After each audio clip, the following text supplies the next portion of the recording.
जो हमारा आज का जो हमारा हेरिडिटी है उसमें हमें क्या क्या चीज़ें पढ़नी है। ठीक, तो पहली इसमें क्या चीज़ है आपको इंट्रोडक्शन में, कुछ इंट्रोडक्शन तो चलो ठीक है मैं आपको बता दूंगी इसमें क्या क्या आएगा, है ना। देन उसके बाद आपको इसमें कुछ बेसिक टर्म्स हैं, accumulation of variation during reproduction, ये सारा आपका एनसीईआरटी का डेटा है ना।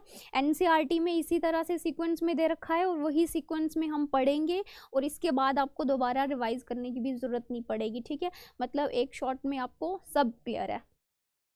ठीक, चलिए देखो यहाँ पे मैंने दो टर्म लिख रखी है, हेरिडिटी और वेरिएशन, है ना। तो ये जो दो टर्म है ना ये सबसे ज़्यादा यूज़ होती हैं। हेरिडिटी जो है ना, हेरिडिटी कहाँ से आया है, ये टर्म कहाँ से आई है? एक्चुअली ये जो हेरिडिटी और वेरिएशन है ना, यही दो चीज़ें बार बार यूज़ होंगी इसमें।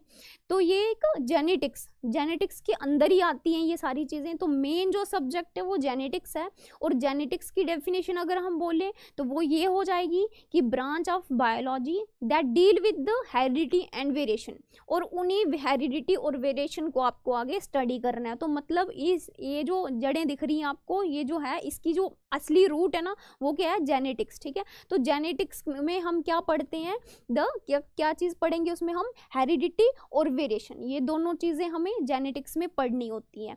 अब हेरिडिटी और इनहेरिटेंस, ये दो ऐसी टर्म्स है जो बच्चों को बहुत रुलाती हैं, है ना। ये जो दो टर्म्स है ना ये बच्चों को बहुत रुलाती हैं। कौन कौन सी? हेरिडिटी और इनहेरिटेंस। तो ये दोनों ना आपस में बहुत ज़्यादा मिलती जुलती टर्म्स हैं। आपने तो पढ़ दिया, मुझे डेविल ने भी डेफिनेशन बता दी कि transfer of character from parents to offspring is known as genetics. ठीक है ना, सॉरी हेरिडिटी बोल दिया। और इनहेरिटेंस का अगर हम बोलें तो क्या होगा इनहेरिटेंस का मतलब, और वेरिएशन का क्या मतलब होगा। तो देखो बच्चों, मैं आपको बता दूं कि जो हमारे करेक्टर्स हैं, ये मैंने लिखा है यहाँ पे हेरिडिटी लिखा है ना, हेरिडिटी लिखा है यहाँ पे। तो ये हमारे पेरेंट्स है, सपोज पेरेंट्स से क्या हो रहा है, करेक्टर ट्रांसफर हो रहे हैं आगे प्रोजेनी में, या फिर आप ऑफस्प्रिंग भी लिख सकते हो। ठीक है, ये हो गया हमारा हेरिडिटी। और जो प्रोसेस है करेक्टर ट्रांसफर होने की उसको हम बोलेंगे इनहेरिटेंस, याद रहे। ठीक है, process by which the character are transfer from the parents to offspring is known as heredity। तो बस इतना सा ही डिफरेंस है इसमें, और यही चीज़ बहुत रुलाती है बच्चों को कि यार ये हेरिडिटी तो ठीक है कि transfer of character from parent to offspring, पर ये हेरिडिटी का क्या मतलब है। तो हेरिडिटी समझ लो कि ये प्रोसेस है जिसके थ्रू क्या होगा कि करेक्टर क्या होंगे, ट्रांसफर होंगे पेरेंट्स से ऑफस्प्रिंग तक, है ना। तो इसमें क्या होगा, यहाँ पे लिख देंगे ये क्या होगा हमारा इनहेरिटेंस। ठीक, तो इतनी बात समझ में आई। उसके बाद यहाँ पे टर्म एक और लिखी हुई है, वेरिएशंस। ठीक है, वेरिएशन टर्म लिखी हुई है। तो वेरिएशन क्या होता है कि यहाँ पे भी मान लो वेरिएशन क्या होगी कि पेरेंट्स से, जो आपने देखा होगा कि आप अपने पेरेंट्स से मतलब हूबहू नहीं मिलते, थोड़ा सा तो डिफरेंस रहता ही है। कुछ बच्चे होते हैं वो बिल्कुल पेरेंट्स से मिलते हैं, लेकिन आप ये नहीं बोल सकते कि डिट्टो पेरेंट्स। ऐसे मूवीज में तो होता है भाई कि भाई बेटे के जैसा डिट्टो कॉपी है वो आगे सन उसका, बट रियल लाइफ में ऐसा कुछ नहीं होता। थोड़ा सा जो स्मॉल डिग्री ऑफ डिफरेंस जो रहता है उसको हम बोलते हैं वेरिएशन। तो वेरिएशन जो है वो भी हमें देखने को मिलती है ना। तो इसमें क्या होगा, देखो यहाँ पे पेरेंट्स है, पेरेंट्स से क्या हुआ, प्रोजेनी में गया। ठीक, प्रोजेनी में क्या हुई, वेरिएशन हुई पेरेंट से। जब करेक्टर जो है, जो जीन्स है हमारे ट्रांसफर हुए आगे ऑफस्प्रिंग तक, तो उनमें क्या होंगी वेरिएशन। तो वेरिएशन को हम क्या बोलेंगे, स्मॉल जेनेटिक डिफरेंस। ठीक, स्मॉल जेनेटिक डिफरेंस जो हमें देखने को मिलेगा आगे हमारी प्रोजेनी में, उसको हम क्या बोलेंगे, वो हो जाएगी हमारी वेरिएशन।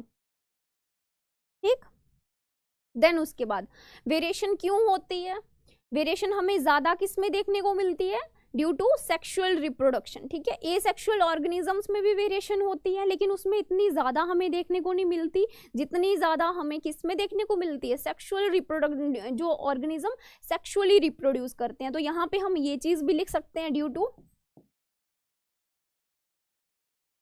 सेक्सुअल रिप्रोडक्शन, ठीक है। बट ऐसा नहीं है कि ए सेक्सुअल में वेरिएशन नहीं देखने को मिलती, ए सेक्सुअल में भी वेरिएशन देखने को मिलती है, लेकिन उसमें ना प्रोसेस थोड़ा बहुत ज़्यादा, मतलब बहुत देर के बाद हमें वेरिएशन देखने को मिलेंगी। लेकिन जो हमारे सेक्सुअल रिप्रोड्यूसिंग ऑर्गेनिजम्स हैं उनमें हमें बहुत जल्दी जल्दी वेरिएशन देखने को मिलती हैं। ऐसा भी नहीं है कि आज बच्चा हुआ तो कल उसमें वेरिएशन देखने को मिल जाएंगे, ऐसा भी नहीं है, बट एक टाइम पीरियड लगता है उसमें, है ना। देन उसके बाद अगला हमारा क्या चीज़ है, फिनोटाइप, जीनोटाइप, जीन्स, ठीक है। ये सारी टर्म्स जो है आज हम टर्मिनोलॉजी जितनी भी हैं वो सारी कवर करेंगे। इस पे अगर आप जट गए ना कि मतलब आपकी ये टर्म्स क्लियर होगी ना जेनेटिक्स में, तो आपको कोई भी जो है वो कंफ्यूज नहीं कर सकता। जेनेटिक्स में सबसे ज़्यादा प्रॉब्लम क्रिएट करती हैं ये जो टर्म्स हैं, इसमें बच्चे बहुत कंफ्यूज होते हैं, तो इसी में समझ में नहीं आता। तो आज पहले हम ये टर्म्स ही सारी समझेंगे। देखो यहाँ पे मैंने लिखा हुआ एक फिनोटाइप, ठीक है। फिनोटाइप का मतलब क्या है, द फिजिकल और chemical expression of an organism और जीन, ठीक है। मतलब कि सपोज आपके सामने कोई दो लोग खड़े हैं, ठीक है, उसमें से एक लंबा है और एक छोटा है, तो आप सामने देख के बोल सकते हो, अपनी आंखों से देखा आपने कि वो लंबा दिख रहा है और वो शॉर्ट है, एक जो है उसमें लंबा है और एक जो है वो शॉर्ट है, तो आप वो क्या हो, वो एक फिनोटाइप है उसका, मतलब तुम अपनी आंखों से देख सकते हो, है ना। जैसे यहाँ पे मैंने एक डायग्राम ली हुई है, ठीक है, तो यहाँ पे आपको क्या दिख रहा है कि 3 फ्लावर जो है वो पर्पल है और एक जो है वो वाइट है ना। तो ये क्या हुई, 3 क्या है, 3 इसमें हमें पर्पल दिख रहे हैं और एक इसमें हमें व्हाइट दिख रहा है, तो आप इसकी फिनोटिपिक रेशो क्या बताओगे, 3:1, है ना। और लेकिन हमें नहीं पता कि इसके पीछे का जेनेटिक मेकअप कैसा है ना। तो इसमें जीनोटाइप क्या होता है कि genetic makeup of an individual. अब देखो ये जो हमें 3 पर्पल दिख रहे हैं और एक व्हाइट दिख रहा है, इसमें से जो एक पर्पल है ना उसमें क्या है, एक कैपिटल पी है और एक क्या है, स्मॉल पी है, मतलब हिट्रोजाइगस है वो, ठीक है। उसके पीछे का जेनेटिक, आपको जेनेटिक मेकअप नहीं पता, आपको बस आप देख के बता सकते हो कि ये फिनोटिपिक रेशो में आपको सिर्फ जो आपकी आंखों से दिख रहा है वो चीज़ आप बताओगे, है ना। और जीनोटिपिक रेशो में ये होती है कि उसके पीछे का जो मेकअप है, ठीक है, वो लंबा दिख रहा है, क्यों दिख रहा है लंबा, और वो कैसा लंबा, हिट्रोजाइगस है वो या होमोजाइगस है इसलिए दिख रहा है वो लंबा, है ना। तो ये सारी चीज़ें इसमें आती हैं। उसके बाद अगला क्या है हमारा, जीन, ठीक है। तो जीन क्या होता है, जीन कहाँ पे प्रेजेंट होता है, ये भी जानना बहुत ज़रूरी है। तो आप सभी ने देखा है, सेल के बारे में पढ़ा है ना। तो सेल में क्या होता है, न्यूक्लियस होता है, फिर न्यूक्लियस के अंदर क्या होता है, न्यूक्लियोलस होते हैं, और वहाँ पे क्या होता है, हमें क्रोमैटिन देखने को मिलते हैं। क्रोमैटिन किस तरह के होंगे, सपोज ये हमारा सेल है, सेल के अंदर ये हमारा न्यूक्लियस है, और न्यूक्लियस के अंदर ये कंडेंस इस तरह से इंटेंगल थ्रेड लाइक स्ट्रक्चर, मतलब उलझे हुए धागे नहीं होते उसकी तरह थ्रेड लाइक स्ट्रक्चर जो है वो हमें यहाँ पे देखने को मिलेगा, कहाँ पे, न्यूक्लियस में। तो इसको हम क्या बोलेंगे, ये हमारा क्रोमैटिन है, ठीक है। लेकिन क्रोमैटिन ही नहीं रहता, जब सेल को डिवाइड होना होता है, सेल की डिवीजन बहुत जरूरी है, तभी तो आप इतने से इतने बड़े हो गए हो, है ना। जब सेल ही डिवाइड नहीं होगा तो आप कैसे बढ़ोगे।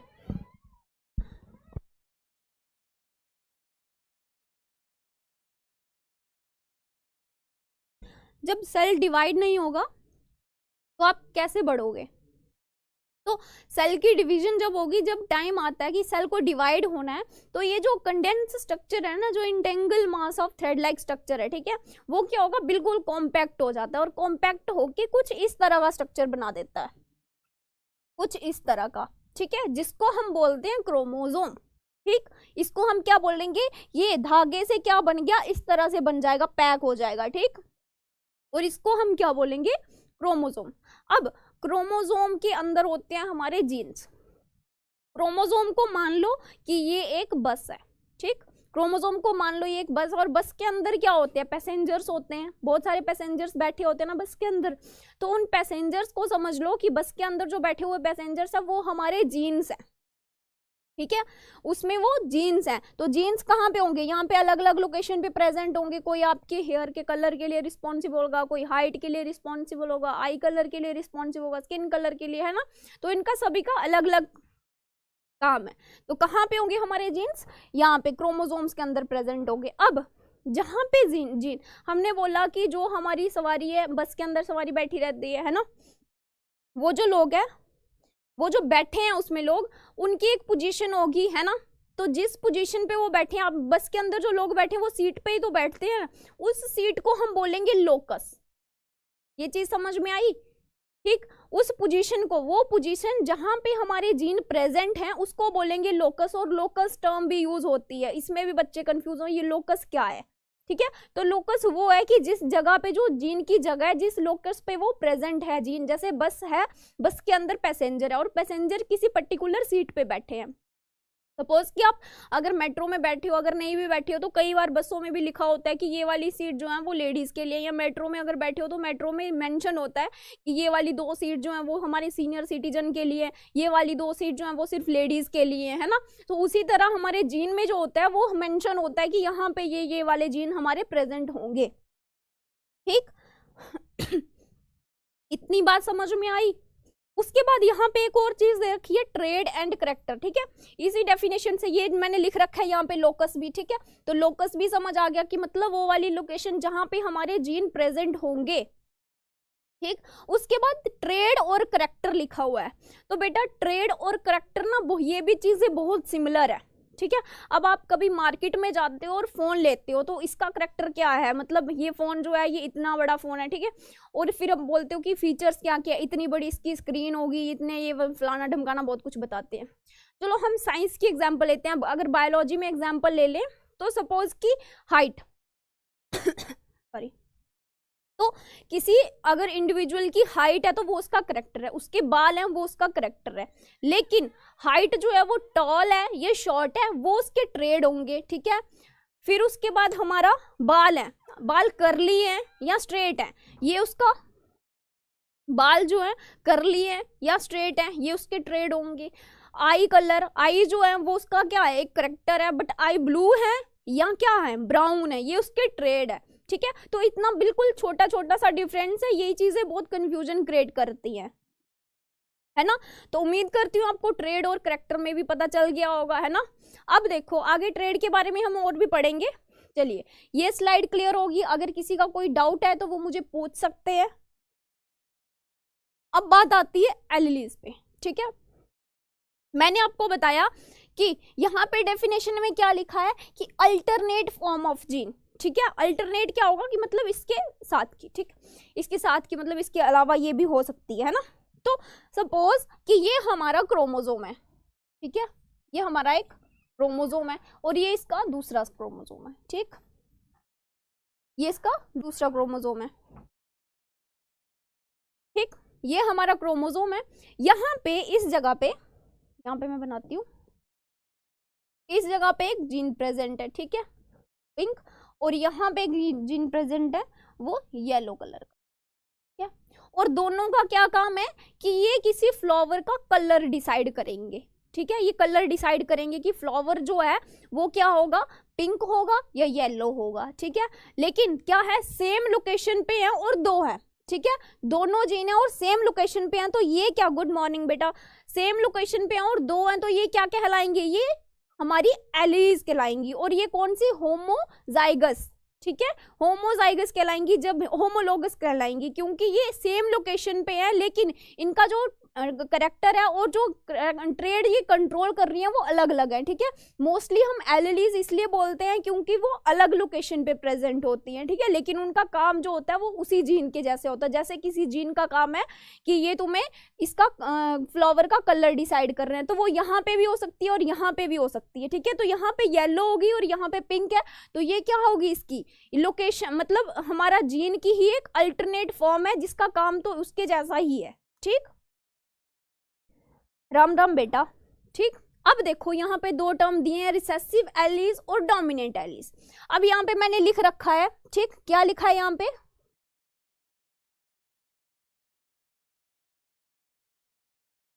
क्या लिखा है यहाँ पे मैंने कि रिसेसिव एलीज है और डोमिनेंट एलीज है। इसमें मैंने फ्लावर बनाया है कि एक पिंक है और एक येलो है।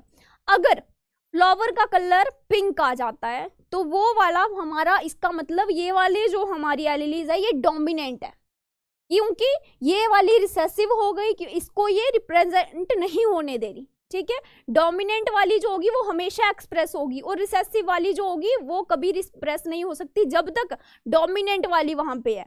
रिसेसिव वाली तब रिप्रेजेंट होगी जब वो होमोजाइगस कंडीशन में होगी। होमोजाइगस मतलब कि यहाँ पे अगर येलो कलर है तो यहाँ पे भी येलो ट्रेड वाली ही होगी, तभी वो एक्सप्रेस कर पाएगी, अदरवाइज वो क्या करेगी, वो अपने आप को एक्सप्रेस नहीं कर पाती है। ठीक, तो होमोजाइगस और रिसेसिव एलीज और डोमिनेंट एलीज में समझ में आया आपको। इसके अगर हम डेफिनेशन पढ़े, allies that is only express when the organism is homozygous, मतलब कि होमोजाइगस मतलब कि सेम होंगी, जब दोनों इस पे क्या होगी, येलो होंगी, दोनों यहाँ पे अगर येलो येलो होंगी तभी ये एक्सप्रेस कर पाएंगी खुद को। अदरवाइज अगर ये हेट्रोजाइगस कंडीशन में है, हेट्रोजाइगस कंडीशन में होगी तो क्या होगी, उसमें से एक तो डोमिनेंट होगा ही होगा, तभी तो वो हेट्रोजाइगस कहलाएगी, एक डोमिनेंट होगा और एक रिसेसिव होगा। और हमेशा रिप्रेजेंट को एक्सप्रेस कौन सा होगा, हमारा डोमिनेंट वाला हमेशा एक्सप्रेस होता है। इतनी चीज समझ में आई? ठीक, उसके बाद इसकी अगर डोमिनेंट हेट्रोजाइगस, ठीक है, डोमिनेंट एलीज की डेफिनेशन की बात करें, an alleles that is always express when present regardless of the whether organisms homozygous और हेट्रोजाइगस। ठीक है, ये हमेशा एक्सप्रेस करती है चाहे वो हेट्रोजाइगस कंडीशन में हो चाहे होमोजाइगस कंडीशन में हो। इतनी सी बात थी। ठीक, नेक्स्ट यही बात बताई है होमोजाइगस और हेट्रोजाइगस। होमोजाइगस मतलब कि जब पर्टिकुलर जगह पे सेम ही हमारी क्या होंगी, एलीज प्रेजेंट होंगी। ठीक है, एक पर्टिकुलर लोकस पे सेम हमारी एलीज प्रेजेंट होगी, तब वो क्या होंगी, हमारी होमोजाइगस कहलाएंगी। ठीक है, poses a pair of unlike allies और ए पर्टिकुलर लोकस, किसी भी पर्टिकुलर लोकस पे कोई भी लोकेशन है, ये हमारा मान लो ये हमारा क्रोमोसोम है। ठीक है, और इन दोनों पे क्या होंगी, एक हमारी क्या है, डोमिनेंट है और एक हमारी रिसेसिव है। ठीक, तो ये क्या कहलाएगी, हमारी हेट्रोजाइगस। यही चीज मैंने पहले भी बताई है ना। चलो आगे क्या है, पेरेंट जनरेशन और फिलियल जनरेशन। आपने F1 तो बड़ा सुना है, F1 F2, तो उसको क्या बोलते हैं, F1 क्या होता है हमारा फर्स्ट फिलियल जनरेशन। ठीक है, F2 होता है सेकंड फिलियल जनरेशन। ठीक है, और पेरेंट जनरेशन कौन सी होती है, जो सप्लाई करती है gametes to the filial generation को, गैमेट्स प्रोड्यूस करती है। आपने ये क्रॉस भी बहुत बार देखा होगा, कैपिटल टी स्मॉल टी, तो ये क्या है, हमारे पेरेंट्स कहलाएंगे। जब अगर हम इनके गैमेट्स की बात करें तो ये एक एक ही गैमेट देते हैं ना अपना, टी और ये स्मॉल टी देगा। ठीक है, तो ये क्या है, वो वाली जनरेशन है जो गैमेट सप्लाई करती है किसको, हमारी फिलियल जनरेशन को। ठीक, क्लियर होगी बात। नेक्स्ट क्या है, ट्रेड्स की। यहाँ पे आगे बारी फिर से ट्रेड्स और कैरेक्टर आपको बताया था मैंने। ठीक, अब देखो ट्रेड्स क्या बोलते हैं, traits are the defined as an observable feature of an organism, they may be acquired or inherited। मतलब observable मतलब कि आप अपनी आंखों से देख पा रहे हो। करेक्टर आपको बताया कि एक लड़का है, उसकी हाइट जो है वो उसका करेक्टर है। ठीक, लेकिन वो हाइट टॉल है, ये शॉर्ट है, वो क्या होगा, उसका ट्रेड होगा। तो आप उसको अपनी आंखों से ऑब्जर्व कर पा रहे हो कि उसके कंपैरिजन में ये लंबा है, ये छोटा है, तो ये उसके ट्रेड है। बालों का कलर है, ठीक है, तो वो बाल कर्ली हैं, स्ट्रेट है, तो वो उसका क्या है, वो ट्रेड है। ठीक, अब इसकी बात करें अगर, एक होता है एक्वायर्ड ट्रेड और एक होता है इनहेरिटेड ट्रेड। एक्वायर्ड ट्रेड वो होते हैं कि जो आपने अपनी बर्थ के बाद एक्वायर्ड किए हैं अपने दम पर, टैलेंट पे। ठीक है, और इनहेरिटेड होंगे, इनहेरिटेड आपको पहले बता दिया मैंने, इनहेरिटेंस क्या होता है कि process by which the transfer of character from parents to offspring. ठीक है, तो यहाँ पे यही बात आपको लेके चलना है।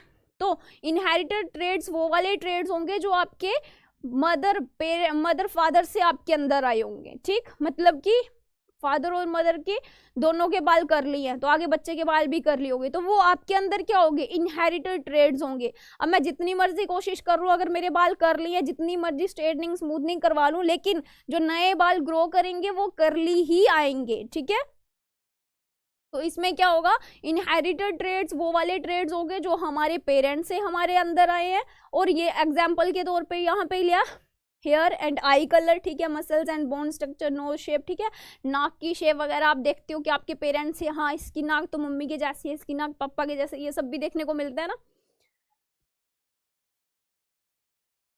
हेलो बेटा। उसके बाद एक्वायर्ड ट्रेड, एक्वायर्ड ट्रेड होते हैं कि बर्थ के बाद ठीक है, आपने अपने दम पर क्या एक्वायर्ड किया, आपने डांसिंग सीख ली है, ठीक है, आप लर्निंग कर रहे हो, आप मेरे साथ पढ़ रहे हो, तो ये क्या है आपका, आप में इतनी कैपेबिलिटी है कि जो मैं बोल रही हूँ आप समझ रहे हो, तो ये आपके एक्वायर्ड ट्रेड है। ठीक, ये भी उसी में आता है। जैसे आपने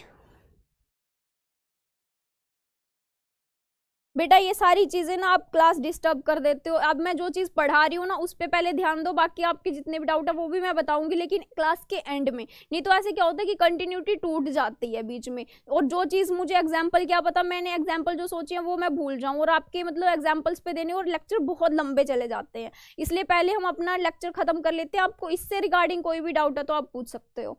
ठीक, उसके बाद एक्वायर्ड ट्रेड में और क्या कहा जाता है, लाइक नॉलेज, ठीक है, आइडिया, स्किल, वेट लॉस। अब आपके मम्मी पापा तो बहुत पतले पतले से थे और आगे बेटा हो गया बिल्कुल हेल्दी वेल्दी, तो वो क्या है, एक्वायर्ड ट्रेड है उसका, है ना।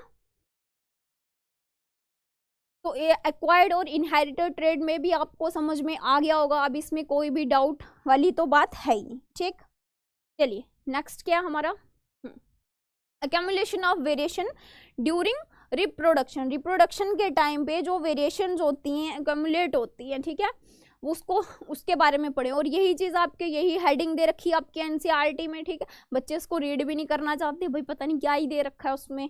तो देखो उसको हम सिंपल तरीके से समझते हैं। यही डायग्राम आपकी एनसीईआरटी में भी दे रखी है, वहीं से उठाई हुई है। देखो यहाँ पे आपको क्या दिख रहा है कि एक ऑर्गेनिज्म है और वो क्या कर रहा है, एसेक्सुअली रिप्रोड्यूस कर रहा है ना, एसेक्सुअली रिप्रोड्यूस कर रहा है, क्योंकि यहाँ पे हमें सिंगल पेरेंट दिख रहा है।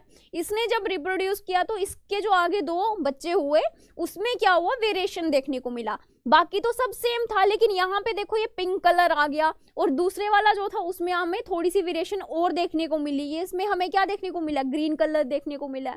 उसके बाद जब इसके आगे इसने जब प्रोजेनी प्रोड्यूस की तो इसमें क्या हुआ, इसमें कुछ जो थे उसमें क्या था, बिल्कुल वो अपने पेरेंट्स के जैसे ही थे, इनमें कोई वेरिएशन नहीं आई। जैसा ये है इसमें बस एक ही क्या है, लाइन एक जो है ग्रीन है, तो वही चीज हमें आगे भी देखने को मिली। लेकिन जो दूसरा था उसमें देखो ये जो सर्कल है ये ब्लू हो गया, तो हमें क्या इसमें वेरिएशन देखने को मिली। देन उसके बाद ये इसमें आगे क्या मिला, हमें यहाँ पे देखो थोड़ी वेरिएशन देखने को मिली, और यहाँ पे भी थोड़ी वेरिएशन देखने, और इसी तरह जब ये आगे तक चला जाएगा इसको हम क्या बोलते थे, एवोल्यूशन। ये फिर हमारा एवोल्यूशन में कहलाता था। जैसे हमें बोलते हैं कि हमारे एंसेस्टर्स क्या थे, एप्स थे, मंकी थे, तो हमारे में कितनी ज्यादा वेरिएशंस आई होंगी। ठीक है, आपको एक एग्जांपल दूं कि सपोज करो कि एक पेट्री डिश में एक क्या है, बैक्टीरिया है। ठीक है, ये हमारी पेट्री डिश है, इसमें एक बैक्टीरिया हमने ग्रो करवा रखा है। ठीक, और वो कितने टेम्परेचर, मॉडरेट टेम्परेचर में है, मॉडरेट वाटर में है। ठीक है,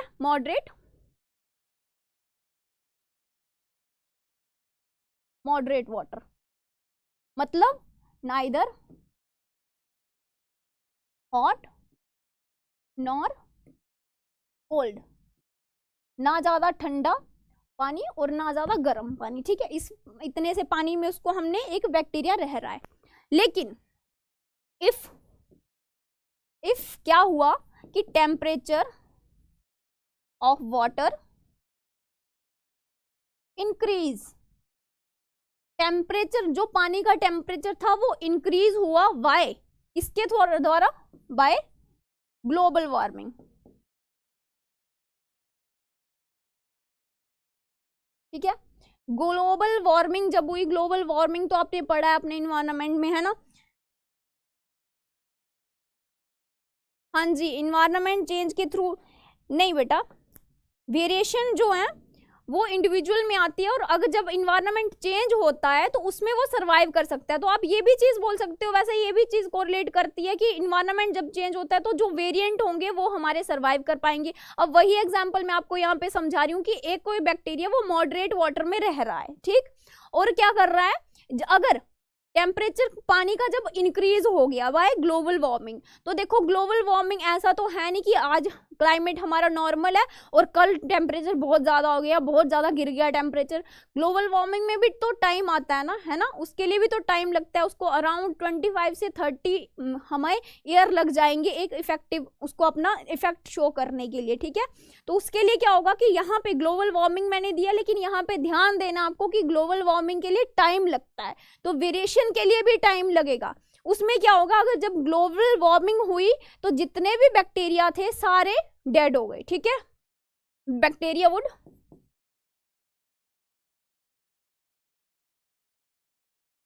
डाई। लेकिन सारे नहीं मरे, but few variants are able to survive.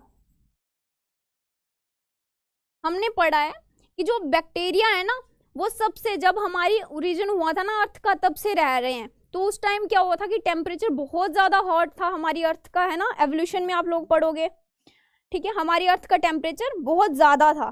तो बैक्टीरिया जो थे वो पहले ऑर्गेनिज्म थे हमारी अर्थ पे जो सबसे पहले आए थे, और सोचो वो तब से लेकर आज तक हैं, तो कितनी ज्यादा वेरिएशन हुई होंगी बैक्टीरिया में, सोच सकते हो आप, है ना। तो उसमें क्या था कि जब यहाँ पे कुछ जो वेरिएंट थे जिनमें वेरिएशन थी, उन्होंने क्या किया कि वो जो टेम्परेचर इंक्रीज हुआ उसके साथ वो विथस्टैंड कर गए और आगे उन्होंने अपनी प्रोजेनी बढ़ाई, ठीक है। उसी तरह कुछ बैक्टीरिया ऐसे होंगे जब टेम्परेचर कम हुआ होगा, ठीक है, उनमें भी थोड़ी थोड़ी वेरिएशन आई होगी, तो वो लो टेम्परेचर में भी सर्वाइव कर जाते हैं, ठीक। तो इसी तरह से हमारी जो है वेरिएशन जो है वो एक्यूमुलेट हुई, इकट्ठी हुई वेरिएशन, और आगे हमें एक न्यू स्पीशीज देखने को मिलती है उसकी वजह से। कैसे, इसकी आपको अगर मैं एक और एग्जांपल बताऊं, तो सपोज करो कि दो पेरेंट्स हैं, ठीक है, पेरेंट्स मतलब पेरेंट्स, एक मदर एक फादर, ठीक है, दोनों की हाइट जो है वो शॉर्ट है, दोनों हमारे पेरेंट्स शॉर्ट हैं, लेकिन आगे उनका जो सन हुआ, सन क्या था, टॉल निकला उनका सन, ठीक है, उसमें हमें वो वेरिएशन देखने को मिली। अब हमारे इंडिया में क्या होता है कि लड़का अगर लंबा है तो उसके लिए लड़की भी लंबी ही चाहिए, फॉरेन में ऐसा होता नहीं कि लड़का अगर छोटा है तो उसको लड़की अच्छी खासी लंबी भी मिल जाएगी, इतना ज्यादा तवज्जो नहीं देते इन सब चीजों पे, लेकिन हमारे यहाँ होता है ये सब कि लड़का अगर लंबा है तो लड़की भी लंबी चाहिए, या फिर लड़का अगर छोटा है तो लड़की भी उसके लिए छोटी ही चाहिए। तो हमने पढ़ा कि पेरेंट्स थे, दो पेरेंट्स हैं, ठीक है, दो पेरेंट्स जो हैं उनकी हाइट क्या है, शॉर्ट है, ठीक, दो पेरेंट्स हैं उनकी हाइट शॉर्ट है, उनका आगे जो सन हुआ वो उसकी हाइट टॉल थी, ठीक है, दो पेरेंट्स हमारे शॉर्ट है, ये हमारे फादर और ये हमारी मदर, ठीक है, इनका जो आगे सन हुआ ये टॉल है, ठीक, टॉल। अब इसकी जब मैरिज करवाई तो वो लड़की क्या थी, वो लड़की भी टॉल थी, ठीक, लड़की जो टॉल थी, ये सन समझ लो ये टॉल है, और साथ में इसमें इन दोनों के बाल जो थे वो क्या थे, कर्ली थे, और इसके बाल हमें स्मूथ देखने को मिले और स्मूथ हेयर थे। जब इसकी शादी हुई लड़की के साथ तो लड़की क्या थी, लड़की भी टॉल थी, और जब इसकी एक फीमेल के साथ शादी हुई तो वो भी क्या थी, वो भी टॉल थी, ठीक है, टॉल फीमेल और ये टॉल बॉय, ठीक है। अब जब इनके आगे बच्चे हुए, ठीक है, तो वो कैसे होंगे, टॉल है लड़का, ठीक है, लड़का इनका भी आगे समझ लो लड़का ही हुआ, ठीक है, टॉल है लड़का, लेकिन उसकी जो आई कलर है वो ब्लू है, तो इसी तरह से आई कलर ब्लू है, स्मूथ हेयर है और टॉल है वो, तो क्या हुआ कि इनसे थोड़ी थोड़ी वेरिएशन करके आगे वाली आने वाली जनरेशन तक वो वेरिएशन इकट्ठी होगी, ठीक है, तो इसके भी आगे जब शादी होगी तो वो भी हमें एक अलग सा ही बच्चा देखने को मिलेगा, क्या पता उसकी आंखें बुरी हो, कलर गोरा हो, ठीक है, तो इस तरह से वेरिएशंस जो है वो इकट्ठी होती जाती हैं। मेंडल भी आएगा, पहले हम स्टार्टिंग का तो पढ़ लें बेटा, वन शॉट में सारी चीजें करवाएंगे, पहले मेंडल पे ही कैसे उतर आए, ठीक, यही चीज। अब हेरिडिटी में भी यही होता है, ठीक है, अब देखो आपने भी ये डायग्राम भी हमारी एनसीईआरटी में है, एनसीईआरटी क्या बोलती है कि ये हमारी एयर लोब्स होती है, आपने अपने आसपास भी लोग देखे होंगे, कुछ की जो एयर लोब्स होती है वो फेस के साथ अटैच होती है, और कुछ की जो एयर लोब्स होती हैं वो क्या होती है, अटैच नहीं होती है, तो जिनके साथ अटैच्ड है उनमें वेरिएशन नहीं आई है, और जिनकी क्या है, अटैच नहीं है, उनमें वेरिएशन हुई है, ठीक, ये चीज होती है। अब हेरिडिटी आपने पढ़ लिया कि transfer of character from parents to offspring is known as heredity, ठीक है, इसके बारे में हम डिटेल में नहीं जानेंगे क्योंकि हमने अभी जान लिया है इसके बारे में, और इसकी अगर डेफिनेशन होगी तो यही आपकी डेफिनेशन है, ठीक है, the process in which organism acquired character from their parents, this characters are called as trait, और यूनिक कैरेक्टर्स को हम क्या बोलते हैं, ट्रेड्स बोलते हैं, सिंपल। चलो आगे, इनहेरिटेड ट्रेड्स, हमने इनहेरिटेड ट्रेड्स का डिफरेंस भी देख लिया, और इनहेरिटेड ट्रेड्स क्या होंगे हमारे, जो हमें हमारे पेरेंट्स से मिलेंगे। कौन कौन से, जैसे टंग रोलिंग, कुछ लोगों में ये कैपेसिटी होती है वो अपनी टंग जो है वो रोल कर सकते हैं। ईयर लोब्स की हमने डेफिनेशन देख ली, ठीक है, ईयर लोब्स में जो अटैचमेंट होती है। फिर डिम्पल, ठीक है, अब कुछ लोग सर्जरी करवा के नकली डिम्पल डलवा लेते हैं अपने फेस पे, वो बात अलग है, लेकिन एक्चुअल में क्या होते हैं, डिम्पल्स जो है वो इनहेरिटेड होंगे, किसी के पापा के होंगे, दादी के होंगे, या किसी में होंगे, तो वो आगे बच्चे में हमें डिम्पल देखने को मिलते हैं फेस पे। देन उसके बाद कर्ली हेयर, आपको बता दिया पहले ही कि जिसके अगर जीन ही वैसे हैं, जिसके प्रोटीन ही कर्ली हेयर बनाने वाले हैं, वो जितनी मर्जी चाहे स्ट्रेटनिंग स्मूथनिंग करवा ले, लेकिन जब हमारे न्यू हेयर ग्रो करेंगे तो वो कर्ली ही आएंगे। तो फालतू में फिजूल पैसा खर्च करते हैं भाई लोग, ठीक। तो ये हमारा हो गया इनहेरिटेड ट्रेट्स। अब बात करते हैं हम मेंडल की। किसको पढ़ना था भाई, मेंडल, पुष्कर, है ना। चलो भाई, मेंडल लगता है फेवरेट है पुष्कर जी का। देखो, मेंडलियन के बारे में आपको जानना बहुत ज़रूरी है, क्योंकि जब आप 12th में जाओगे वहाँ पे भी आपको मेंडल के बारे में, उनकी बायोग्राफी देना बहुत ज़रूरी है, ठीक है। अगर आप हायर स्टडीज़ में भी जाते हो तो वहाँ पे भी आपको मेंडल का कंट्रीब्यूशन, जो भी आपको मेंडल की बायोग्राफी जरूर मेंशन करनी है। तो उनका टाइम पीरियड जो था वो इतनी डेट भी याद रख लो, 1822 से लेकर 1884 तक, ठीक है। और उनको क्या बोला था, फादर ऑफ जेनेटिक्स। तो हम क्या पढ़ रहे हैं, जेनेटिक्स ही पढ़ रहे हैं, ठीक है। आप लोग बोलते हो ना हेरिडिटी एंड एवोल्यूशन, तो हेरिडिटी और एवोल्यूशन जो है, हेरिडिटी जो है वो एक पार्ट है हमारी जेनेटिक्स का। मेन जो सब्जेक्ट है वो जेनेटिक्स है, और जेनेटिक्स के अंदर ही हेरिडिटी आती है। ये चीज क्लियर हुई। देन उसके बाद इनको हम क्या बोलते हैं, फादर ऑफ जेनेटिक्स। और इनको किस वजह से पहचाना जाता है, इन्होंने जो काम किया था अपना पी प्लांट पे। बट बेटा इनके साथ भी बहुत ज्यादती हुई थी, पता है इनकी। अगर आपको मैं स्टोरी बताऊं, ज्यादा लंबी नहीं बताऊंगी, इनको फादर ऑफ जेनेटिक्स पता कब बोला, जब इनकी डेथ हो गई थी। मतलब इनके वो जीते जी इनको वो खिताब नहीं मिल पाया। क्यों, पहली बात तो पहले हम इनकी बायोग्राफी देख लेते हैं, ठीक है। By experiment with pea plant breeding Mendel develop 3 principle of inheritance, ठीक है। इन्होंने जब पी प्लांट को क्या बोलते हैं, इसका साइंटिफिक नेम क्या है, पाइसम सैटिवम, ठीक है। तो ये भी एक नंबर का क्वेश्चन है, समझ लो। हाँ जी, हाँ जी, बिल्कुल, पानी पी लो सब लोग, मुझे तो खांसी हो रही है।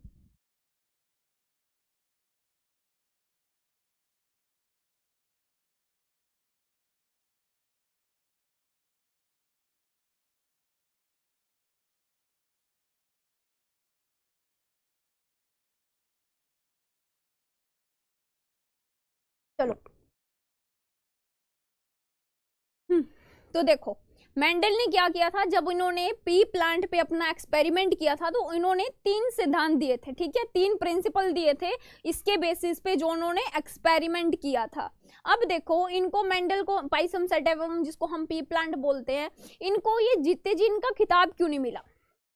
पहली बात तो ये थी कि उनका जो नेचर था ना, लैगनेस थी एग्रेसिवनेस की। मतलब उनका नेचर जो था एग्रेसिव नहीं था। आप घर में अपनी चीज प्रूव करने हो, चाहे आप कि बड़े भाई को पीट के क्यों ना आए हो, लेकिन मम्मी पापा के सामने चिल्ला चिल्ला के ऐसे बोलोगे कि उनको लग जाएगा कि हाँ भाई तुम बेचारे भले हो, तुमने ही सब काम सही किया। लेकिन बेचारे जो मेंडल थे ना वो बहुत सीधे से थे, उनको उनकी पर्सनैलिटी में वो एग्रेसिवनेस नहीं था। और उस टाइम क्या था कि डार्विन का बहुत चर्चा चल रहा था, उन्होंने अपनी थ्योरी दी थी, ठीक है, ओरिजिन ऑफ स्पीशीज, और पूरी दुनिया में डार्विन का डंका बज रहा था। और बेचारे कहीं ना कहीं मेंडल जी का काम किसी ने पहचाना ही नहीं, ठीक है। उसके बाद क्या हुआ था कि हमारे कोई साइंटिस्ट आए थे, ठीक है, 3 साइंटिस्ट आए थे, जर्मन वगैरह के थे, तो उन्होंने दोबारा इनके काम पे वो काम किया। और दूसरी बात ये थी कि इनके काम को पहचान इसलिए नहीं मिल रही थी कि इन्होंने पहली बार बायोलॉजी में स्टैटिस्टिक और मैथमेटिकल टर्म्स यूज करी थी, तो इसलिए बायोलॉजिस्ट के लिए वो चीज़ समझना थोड़ा सा मुश्किल था। इस वजह से उन्होंने उनकी चीज़ों को इतना ज़्यादा फेम नहीं मिला, ठीक। उसके बाद क्या हुआ था, ये चीज तो होगी कि उन्होंने लॉ दिए थे, ठीक है, 3 लॉ दिए थे, और इनकी बायोग्राफी में भी आपको लिखना जरूर है। अगर आपको कहीं भी मेंडेलियन के बारे में आता है तो चाहे आप एक लाइन में ही लिखो, लेकिन लिखो जरूर, ठीक, उनके बारे में लिखना जरूर है।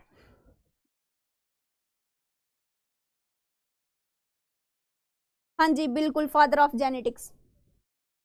नेक्स्ट, उन्होंने देखो पी प्लांट चूज किया। और क्यों किया पी प्लांट चूज, ये भी तो वजह होती है, ठीक है, कि उन्होंने पी प्लांट ही क्यों चूज किया। तो पहला रीजन क्या था कि वो इजी कल्टीवेशन हो जाती है उसमें और शॉर्ट लाइफ स्पैन है, ठीक है, ज्यादा लंबा नहीं खिंचता, ठीक है, मतलब बहुत जल्दी उसका कल्टीवेशन हो जाती है, हार्वेस्टिंग हो जाती है। जब भी आप भी उसका बोगे तो मतलब 3-4 महीने में उसका सारा रिजल्ट आपको देखने को मिल जाएगा। पहली बात तो ये, ठीक। और क्या था, इजिली, मतलब ज्यादा नखरे नहीं दिखाता वो प्लांट, उसमें तुम पानी और धूप उनको मिल रही है और थोड़ा सा उसको सपोर्ट मिल रहा है तो वो इजिली ग्रो कर जाएगा, ये चीज थी। दूसरा क्या था, presence of contrasting variant of features, मतलब उसमें कॉन्ट्रास्टिंग करेक्टर्स हमें देखने को मिलेंगे। ये कॉन्ट्रास्टिंग करेक्टर्स क्या मतलब, जैसे टॉल है तो उसका अपोजिट क्या हो गया, शॉर्ट है, ठीक है, तो कॉन्ट्रास्टिंग करेक्टर्स भी उसमें देखने को मिले थे। वो कौन कौन से थे वो भी हम देखेंगे। उसके बाद carrying out cross pollination is quite easy in P plant. इसमें क्या था, एक पहले तो ये बाइसेक्सुअल तो था ही, लेकिन इसमें क्या होता था कि क्रॉस पॉलिनेशन भी हम करवा सकते थे। वो कैसे करवाए थे वो भी हम पढ़ेंगे, ठीक। देखो ये थे कुछ कॉन्ट्रास्टिंग करेक्टर्स जो क्या मेंडल ने किसमें, पी प्लांट में देखे थे। वो कौन कौन से थे, आपको ये टेबल जरूर बनाना है आपने एग्जाम में, अगर मेंडल के बारे में आता है तो ये बहुत इंप्रेसिव रहेगा आपके एग्जाम के लिए, तो ये टेबल जरूर बनाएं, ठीक। क्या क्या थे करेक्टर, पहले तो उन्होंने देखा था कि स्टेम की हाइट कैसी है, वो टॉल है या शॉर्ट है। यहाँ पे आपको पिक्चर भी देखने को मिलेगी, ये देखो ये टॉल है और ये शॉर्ट है, ठीक। उसके बाद उन्होंने देखा था कि फ्लावर का कलर कैसा है, वायलेट है या वाइट है, या फिर कुछ लोग पर्पल भी लिखते हैं, ठीक है, तो यहाँ पे हमें पर्पल और वाइट देखने को मिल रहा है, वायलेट और वाइट भी बोल सकते हो आप लोग, ठीक। उसके बाद उन्होंने देखा था कि फ्लावर की पोजीशन कैसी है, फ्लावर कहाँ कहाँ पे ग्रो कर रहा है, एक्सियल और टर्मिनल, ठीक है, एक्सियल मतलब थोड़ा पीछे और टर्मिनल आगे वाला जो एंड वाला पॉइंट था वहां पे। देन उसके बाद पॉड की शेप, ठीक है, अगर आप मार्केट में जाते हो मटर खरीदने जाते हो तो कैसा मटर खरीदो, जो फूला फूला सा होगा वही खरीदोगे ना आप। तो ये उन्होंने पॉड की शेप भी देखी थी, पॉड की शेप कैसी थी, कौन सी, फुल थी या फ्लैट थी, उसको कैसे इन्फ्लेटेड या कंस्ट्रिक्टेड भी बोलते हैं हम, ठीक। उसके बाद पॉड का कलर भी देखा था, आप हरे हरे ही खरीदोगे ना भाई, मार्केट में जाओगे तो हरे हरे वो जो पॉड का कलर होगा वही तो खरीदोगे ना, वही बोलोगे कि यार यही बेस्ट है ना। उसके बाद उन्होंने देखा था कि सीड का शेप वो राउंड है या रिंकल है, मतलब मुरझाया हुआ है या राउंड है, ठीक है, तो राउंड जो था वो हमारा क्या था, डोमिनेंट, यहाँ पे लिखा भी है डोमिनेंट और रिसेसिव, ठीक है, आपको बता दिया डोमिनेंट क्या होते हैं और रिसेसिव क्या होते हैं, इसमें अब कंफ्यूज नहीं होना। उसके बाद उन्होंने देखा था, 7th क्या देखा था कि सीड का कलर येलो, यहाँ पे थोड़ी सी गड़बड़ है, येलो जो है ये हमारा डोमिनेंट है और ग्रीन जो है वो हमारा रिसेसिव कहलाएगा। तो ये थे हमारे कुछ कॉन्ट्रास्टिंग ट्रेड्स जो हमारे मेंडल ने देखे थे पी प्लांट में, और इन्हीं के बेसिस पे फिर इन्होंने आगे का अपने एक्सपेरिमेंट को आगे बढ़ाया था, ठीक है। Good afternoon. चलो आगे क्या है हमारा, देखो steps of Mendel experiment. Mendel के बच्चों आप लोग direct monohybrid, dihybrid, direct cross पे कूद जाते हो, लेकिन उस पे पहले ना आपको बहुत सारी चीजें समझनी पड़ती है, एकदम से क्रॉस नहीं करवाए जाते इनके कि आप कोई भी प्लांट उठाओ और उनके बीच क्रॉस करवा दो, ठीक। तो उससे पहले क्या क्या हमें प्रिकॉशन लेने पड़ते हैं वो चीज जान लो, ये आपको मतलब अभी तो हेल्प करेगा ही, लेकिन आपका मतलब अगर एग्जाम आप क्वेश्चन आपका लॉन्ग में आ जाता है तो ये बहुत ज्यादा इफेक्टिव पड़ेगा आपके एग्जामिनर को भी कि हाँ भाई बच्चे ने कुछ डिटेल में पढ़ा है ना। डायरेक्ट आप क्रॉस बना देते हो तो वो चीजें इतनी ज्यादा इफेक्टिव नहीं होती। तो देखो क्या क्या स्टेप्स थे मेंडल के एक्सपेरिमेंट के लिए। सबसे पहले उन्होंने क्या किया था कि प्योर ब्रीडिंग वैरायटीज चूज करी थी। प्योर ब्रीडिंग वैरायटी कैसे चूज होगी कि यहाँ पे डेफिनेशन भी दे रखी है, आप चाहो तो स्क्रीनशॉट भी ले सकते हो इसका। तो देखो प्योर ब्रीडिंग की कैसे सिलेक्शन होगी, मेंडल ने क्या किया कि कोई भी प्लांट लिए जो उसको टॉल दिख रहे थे, ठीक है, लेकिन उसको पता नहीं था ये सच में ही टॉल है या कोई, ठीक है, प्लांट लिए, सपोज करो कि उसने 36 प्लांट लिए, उनको क्या किया कि उनमें पॉलिनेशन करवाई, ठीक है। जब उन्होंने पॉलिनेशन उसमें करवाई तो उनको फिर आगे जो 36 सपोज 36 35 कितने भी लियो, आगे सपोज कर लो उनको 22 जो थे प्लांट वो टॉल मिले, ठीक है।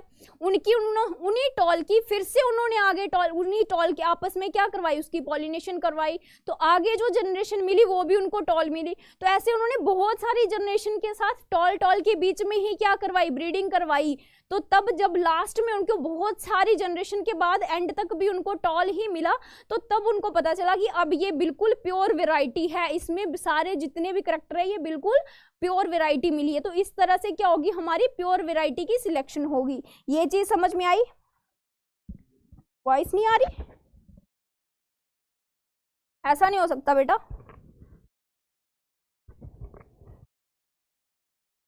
ठीक है, तो क्या होगा, इस तरह से क्या होगा कि प्योर जो वैरायटी थी उसकी सिलेक्शन हुई। तो यही चीज यहाँ पे डेफिनेशन में लिखी है। ठीक है, Mendel select the true breeding variation from this experiment और पेरेंटल जनरेशन। ठीक है, जिसको हम पेरेंटल जनरेशन मैंने समझ दी है, वो वाली जनरेशन जो आगे गैमेट प्रोड्यूस करती है, किसके लिए? फीलियल जनरेशन के लिए। ठीक है, true breeding variations are the variety that give rise the same trait for the number of successive generation. ठीक है, बहुत सारी जनरेशन तक जब उसकी हमने ब्रीडिंग करवाई तो आगे लास्ट तक भी हमें वही ट्रेड देखने को मिल रहा था, तो उसको हम बोलेंगे कि ये प्योर है। ठीक, देन उसके बाद सेकंड क्या था? Hybridization of pure breeding varieties. उसकी फिर जो हमने प्योर वेराइटी निकाली थी मेंडल ने, उसकी फिर हाइब्रिडाइजेशन मतलब उसकी क्रॉसिंग करवाई थी दो प्योर वेराइटीज के बीच में। सपोज करो कि उन्होंने एक प्योर वेराइटी उगाई थी टॉल प्लांट्स की, टॉल पी प्लांट्स की, उसमें सारे प्लांट्स जो थे वो बहुत सारी जनरेशन तक टॉल ही प्रोड्यूस हो रहे थे, और लास्ट में उन्होंने क्या किया कि वो टॉल ही प्लांट लिया। उसके बाद दूसरा क्या किया उन्होंने? दूसरे गार्डन में उन्होंने डवार्फ प्लांट उगाए, तो उसमें क्या थी कि डवार्फिज्म जो वैरायटी थी वो प्योर डवार्फ प्लांट ग्रो कर रहे थे उसमें। ठीक, हाँ जी, तो उसमें क्या थे? प्योर डवार्फ प्लांट ग्रो कर रहे थे हमारे, तो वो क्या होगी? हमारी ट्रू ब्रीडिंग थी हमारी वो। ठीक है, तो देन उसके बाद क्या किया उन्होंने कि उनके बीच में क्रॉसिंग करवाई, लेकिन क्रॉसिंग ऐसी वैसी क्रॉसिंग नहीं कि हाँ भाई लिया और उनके आपस में प्लांट्स को लिया और वो क्रॉसिंग करवा दी, नहीं, ऐसे क्रॉसिंग नहीं होती उसमें। उन्होंने क्या किया कि सबसे पहला स्टेप उन्होंने लिया था कि इमैस्कुलेशन। ठीक है, इमैस्कुलेशन मतलब कि उन्होंने मेल पार्ट जो था, एंथर जो था फ्लावर का, उसको रिमूव करवाया। ठीक है, फिर उसके बाद वहां से उन्होंने क्या किया कि पोलन ग्रेन जो थे, ठीक है, उनको लिया और स्टिग्मा पर जो दूसरा जिसके साथ उसको ब्रीडिंग करवानी थी उस पे उसको डस्टिंग कर लिया और उसके बाद उसको कवर भी कर दिया ऊपर से। इस तरह से क्रॉस हुआ था ताकि कोई और पोलन ग्रेन आके वहां पे फर्टिलाइजेशन पॉलिनाइजेशन ना करें। ठीक है, जब उन्होंने वहां पे उसको कवर कर दिया तो उनको पता चल गया कि यहाँ पे जिसकी मैं क्रॉसिंग करवाना चाह रहा हूँ वही वैरायटीज हैं यहाँ पे, क्योंकि उन्होंने ब्रश से उसको लिया था और डस्ट किया था स्टिग्मा पे जिस वैरायटी पे वो करवाना चाह रहे थे क्रॉस। समझ गए बात? फिर उसके बाद जब उन्होंने क्रॉसिंग करवाई तो उस पर टैगिंग भी करनी होती कि हाँ भाई उन्होंने उस पर लिख दिया कि यहाँ पे इस और इस वाले टॉल और डवार्फ के बीच में मैं क्रॉस करवा रहा हूँ। ठीक, फिर जब उन्होंने क्रॉस करवाया और उसी के बेसिस पे उन्होंने दिए थे हमारे, जब उनकी फर्स्ट फिलियल जनरेशन मिली उनको, ठीक है, जब उनको फर्स्ट जनरेशन मिली क्रॉस करवाने के बाद, ठीक है, तो when two individual have same gametes genotype are crossed are called as selfing और पॉलिनेशन। मतलब कि जब क्या हुआ कि जब हमारी फर्स्ट जनरेशन F1 जनरेशन आई थी उसकी जब क्रॉसिंग करवाई उन्होंने, ठीक है, तो उसी के बेसिस पे क्या हुआ था कि मोनो हाइब्रिड, डाई हाइब्रिड जैसे क्रॉस हमें देखने को मिलेंगे। ठीक, हाँ जी बिल्कुल, बैगिंग, टैगिंग, मैस्कुलेशन, ये सारा बैगिंग का मतलब यही था कि उसको कवर कर दिया ताकि बाहर के जो पोलन ग्रेन थे वो अंडर ना कर पाए, ताकि उसको बिल्कुल आगे जो प्योर वैरायटी ही मिले। ठीक, देन उसके बाद मेंडल लॉ ऑफ इनहेरिटेंस, क्या क्या लॉ थे उन्होंने, हमने पढ़ा ना कि 3 लॉ दिए थे, तो बच्चे डायरेक्ट पढ़ जाते हैं कि हाँ भाई मोनो हाइब्रिड, डाई हाइब्रिड ये हमारे क्रॉस हैं। ठीक है, लेकिन उन्होंने क्या किया था कि मोनो हाइब्रिड के बेसिस पे हमें 2 लॉ दिए थे, वो कौन कौन से? हमारे लॉ ऑफ डोमिनेंस और लॉ ऑफ सेग्रीगेशन, ये भी हम पढ़ेंगे। पता चले कि आपको ये चीज पता होनी चाहिए कि किसके बेसिस पे हमारा लॉ ऑफ डोमिनेंस और लॉ ऑफ सेग्रीगेशन किसके बेसिस पे है। और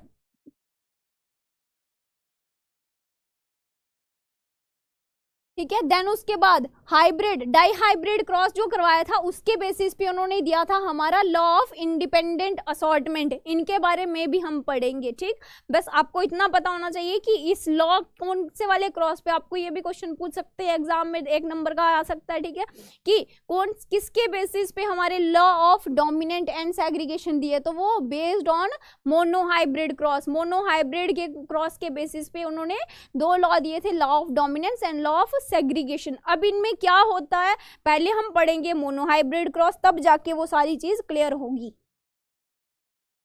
चलो आ जाते हैं अब हम मोनो हाइब्रिड क्रॉस पे। तो मोनो हाइब्रिड क्रॉस, मोनो देखो, मोनो मतलब सिंगल, ठीक है, तो ये चीज अपने आप में बता रही है, मतलब कि आपको यहाँ पे सिर्फ एक ट्रेड लेना है प्लांट का।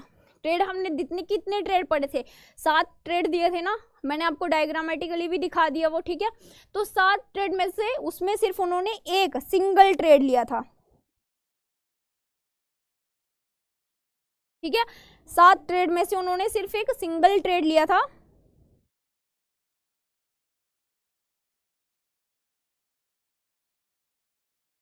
ठीक है।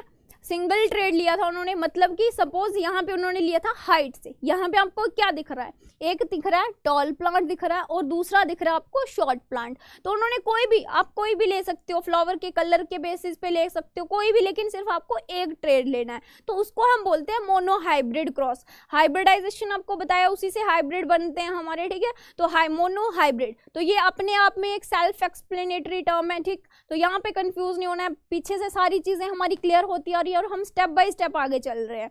अब हमारी बारी है मोनो हाइब्रिड क्रॉस। तो मैंने यहाँ पे बताया कि मोनो हाइब्रिड क्रॉस में हमें सिर्फ एक ही ट्रेड स्टडी करना होता है। तो यहाँ पे हम स्टडी करेंगे सिर्फ हाइट से रिलेटेड जो ट्रेड था, स्टेम की हाइट। तो देखो यहाँ पे हमने ले लिया है टी और टी, मतलब कि कैपिटल टी ये वाला जो रिप्रेजेंट कर रहा है ये हमारा टॉल वाला, टॉल रिप्रेजेंट कर रहा है, और जो स्मॉल टी है ये हमारा रिप्रेजेंट कर रहा है डिवॉर्फिज्म, ठीक है। देन उसके बाद जब इनके हमने गैमेट्स बताए तो इसमें हमें क्या मिला, कैपिटल टी स्मॉल टी, ठीक है। ये हमारे पेरेंट्स हैं, ये उनके गैमेट्स आ गए, ठीक है। ये हमारे पेरेंट्स हैं, ठीक है। आगे ये हमारे गैमेट्स आ गए और ये हमारी आ गई F1 जनरेशन, मतलब फर्स्ट फिलियल जनरेशन जिसको बोलते हैं, ठीक है। F1 फर्स्ट फिलियल जनरेशन में क्या हुआ, हमें क्या मिला, एक टॉल मिला और एक शॉर्ट मिला, मतलब एक ड्वार्फ और एक, इसमें कितने जीन थे, एक टॉल था और एक शॉर्ट था, ठीक है। ये कौन सी कंडीशन है, हेट्रोजाइगस, ठीक है, हेट्रोजाइगस कंडीशन है। देन उसके बाद जब इनकी हमने सेल्फिंग करवाई आपस में, ठीक है, जब इनको आपस में सेल्फिंग करवाई तो हमें क्या देखने को मिल रहा है, इस तरह से हमने जब इनकी सेल्फिंग करवाई, ठीक है, ये हमारे मेल आ गया और ये हमारी फीमेल आ गया, ठीक है। तो क्या हो गया इसमें, कैपिटल टी स्मॉल टी, ठीक है, और दूसरा क्या था, हाँ कैपिटल टी स्मॉल टी। तो इसमें जब हमने करवाया तो पहला क्या हमें मिला, बिल्कुल प्योर वेराइटी मिली, कैपिटल टी, ठीक है, बिल्कुल क्या था, कैपिटल टी प्योर वेराइटी मिली हमें, ठीक। देन उसके बाद हमने जब इसके साथ करवाया तो यहाँ पे क्या मिली हमें, हेट्रोजाइगस कंडीशन, मतलब हाइब्रिड देखने को मिला। उसके बाद जब हमने इसके करवाया तो यहाँ पे भी हमें हाइब्रिड देखने को मिलेगा, और यहाँ पे जब करवाया तो ये हमें कौन सी मिलेगी, ड्वार्फ वैरायटी मिलेगी। अब देखो हमने आपको बताया था कि क्या होता है जीनोटाइप और फिनोटाइप, यहीं से आपको क्या करनी है, यहीं से आपको इसकी जीनोटिपिक और फिनोटिपिक रेशो निकालने को दे देते हैं भाई, ठीक है। तो आप क्या देख पा रहे हो इसमें कि एक क्या है, ये हमारा टॉल है, ठीक है, ये टॉल ही है। इसमें क्या होता है कि जो ड्वार्फनेस है ना वो फर्स्ट जनरेशन में, जो फर्स्ट फिलियल जनरेशन में है उसमें ड्वार्फनेस जो है वो छुप जाती है, वो एक्सप्रेस नहीं हो पाती। लेकिन जब हमारी सेकेंड जनरेशन आएगी F2 जनरेशन में, वो 25% अपने आप को रिप्रेजेंट कर देती है। ऐसा नहीं है कि अगर यहाँ पे डोमिनेंट है इसके साथ तो ये अपने आप को एक्सप्रेस नहीं कर पाएगी, लेकिन इसको कोई छुपा नहीं सकता, ठीक है, ये अपने आप को एक्सप्रेस जरूर करेगी। तो कब एक्सप्रेस करती है अपने आप को, जब इसकी सेल्फिंग करवाएंगे। और F2 जनरेशन में ये 25%, यहाँ पे सिर्फ एक प्लांट की बात नहीं हो रही है, यहाँ पे हम बहुत सारे, एक पूरे गार्डन में प्लांट लगाए, बस अप्रोक्सीमेटली परसेंटेज के हिसाब से यहाँ पे ये काम चल रहा है, ठीक। तो इसमें मतलब क्या होगा कि 25% हमें ड्वार्फ प्लांट देखने को मिलेंगे और 75% हमें टॉल प्लांट देखने को मिलेंगे। लेकिन उन 75% में भी हमें क्या होगा, टॉल जो होंगे उसमें से जो प्योर टॉल होंगे वो हमें 25% देखने को मिलेंगे और 50% क्या होंगे, हमारे हाइब्रिड होंगे। ये चीज क्लियर में आई, हाँ जी बिल्कुल। तो हमें जो फिनोटिपिक रेशो देखने को मिल रही है ये भी टॉल है, क्योंकि ये यहाँ पे हम इसके साथ क्या है, डोमिनेंट जीन है, तो भाई ये तो इस बेचारे को एक्सप्रेस होने देता है नहीं कहीं भी, ठीक। तो यहाँ पे क्या होगा, ये सारे 3:1 क्या होगी इसकी, 3:1 क्या होगी इसकी फिनोटिपिक रेशो होगी। लेकिन 3:1 और क्या होगी इसकी जीनोटिपिक रेशो, क्या होगी इसकी हमारी 1:2:1, ठीक। कैसे, इस तरह से, यही तो आए हैं हमारे, ठीक है, ठीक है। तो ये वाला जो है देखो ये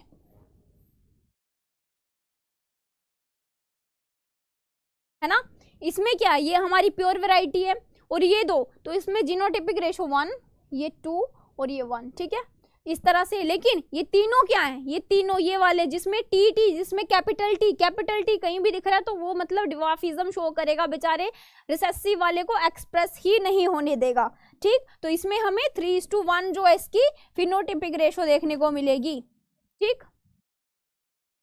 इस तरह से हमारा था लॉ ऑफ कौन सा, लॉ ऑफ कौन सा, नहीं यहीं पे आपको लॉ ऑफ डोमिनेंस और लॉ ऑफ सेग्रीगेशन करवाती हूँ मैं, ठीक। और ये हमारा हो गया मोनोहाइब्रिड क्रॉस, और मोनोहाइब्रिड क्रॉस के बेसिस पे हमने देखा था, मोनोहाइब्रिड क्रॉस के बेसिस पे हमने क्या देखा था, आ गया, हाँ मोनोहाइब्रिड क्रॉस के बेसिस पे लॉ ऑफ डोमिनेंस और लॉ ऑफ सेग्रीगेशन भी दिया हुआ है।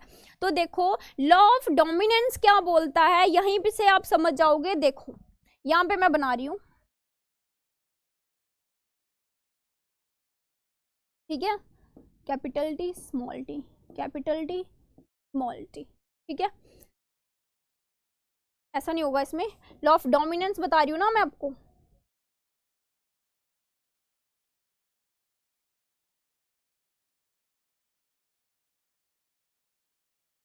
Small T. देखो इसमें क्या होगा, अगर हम इसकी क्रॉस करवाएं तो यहाँ पे भी capital T small T, capital T small T, capital T small T, capital T और स्मॉल टी देखने को मिलेगा, ठीक। इसमें कैसे मैम लॉ ऑफ डोमिनेंस बोल सकते हो, तो देखो बेटा, गुड मॉर्निंग न्यू मूवी, भाई कैसा नाम है, अपने नाम से ना नाम रखो, आपको अच्छा नहीं लगेगा कि यूट्यूब पे आपके नाम से आपको बुलाया जा रहा है। कभी भी अपना नाम किसी दूसरे ऐसे ऐरे गहरे नाम से, आपकी चॉइस ऐसे तो आप, बट मुझे ऐसा लगता है कि आपकी आइडेंटिटी, आपका जो नाम है वही आपकी पहचान है। एडे टेढ़े नाम रखने से क्या होगा, प्रोफाइल पे भी अपनी ही फोटो लगाया करो।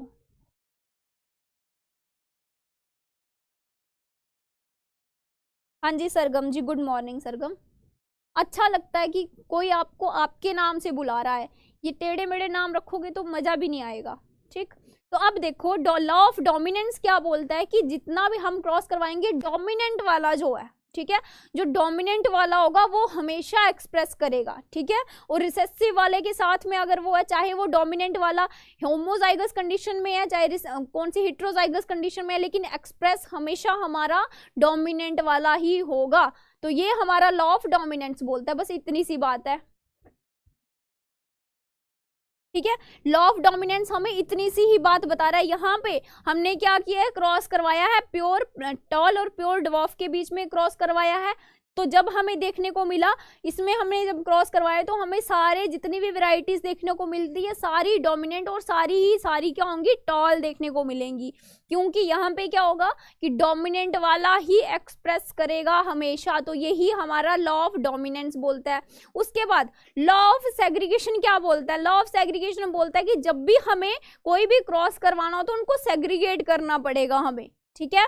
आपने यहाँ पे देखो, यहाँ पे आपने ये हमारे टी और टी थे, कैपिटल टी, लेकिन जब इनके गैमेट्स लेंगे तो हमें सिर्फ सिंगल टी चाहिए होगा, ठीक है। क्योंकि इनकी अगर आपस में तो सिंगल टी ही तो आएगा, तो इसमें सेग्रीगेशन होगी ना उसमें। तो यही चीज बोलता है हमारा लॉ ऑफ सेग्रीगेशन की जब हमें इनकी क्रॉस करवानी होगी तो सिंगल जीन एक पास होता है आगे, उसके आगे फिर हमारी प्रोजेनी से स्टार्ट होती है, मतलब आगे हम तभी उनको रिप्रोड्यूस करवा पाएंगे।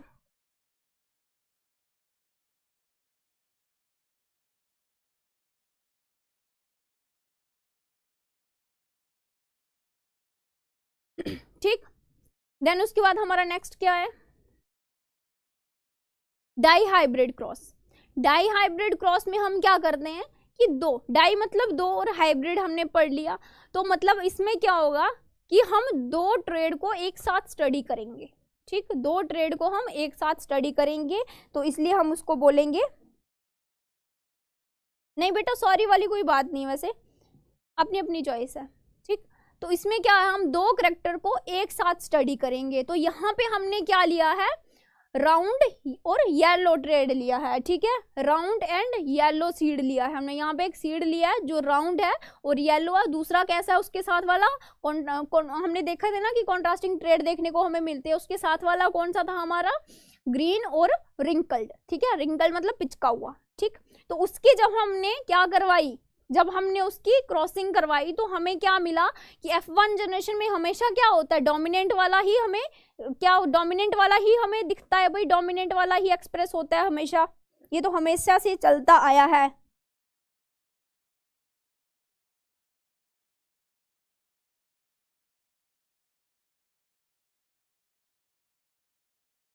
हसन अली, मेरे इलाके से ही हो आप फिर?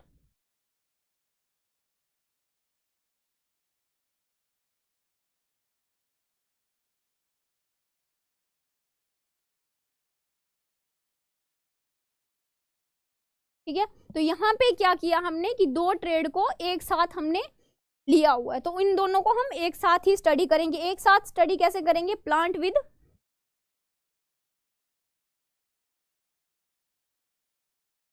येलो, या न्यू स्लाइड पे करते हैं, ठीक है, येलो और राउंड, ये हमारा एक प्लांट है, और दूसरा हमारा कौन सा प्लांट है, ग्रीन और रिंकल्ड,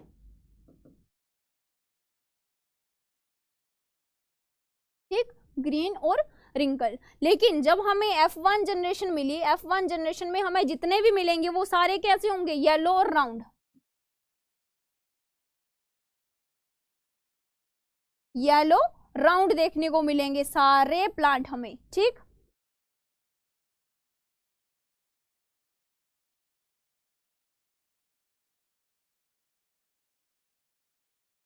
हाँ जी, रट रखी है सारी चीजें।